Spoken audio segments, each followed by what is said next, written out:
Okay, here we're given f of x equals 5x plus 3 and g of x equals 9 minus x, and we're going to find the composite function f of g of x. So what we're going to do here is we're going to take f, which is 5 times something plus 3, and we're going to place in that position for the something, the x, the placeholder, we're going to place the g function in, the 9 minus x. So we'll have 5 times the quantity, 9 minus x plus 3.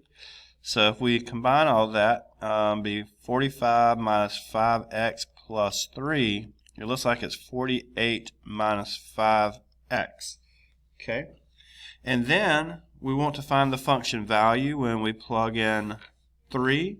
So we'll take the 48 minus 5x and put the 3 in. So that'll be 48 minus 15, and if I'm not mistaken, that'll be 33. Yes. Okay, so one function is the input of the other. So this was f of g, so that means g goes into f. Thank you.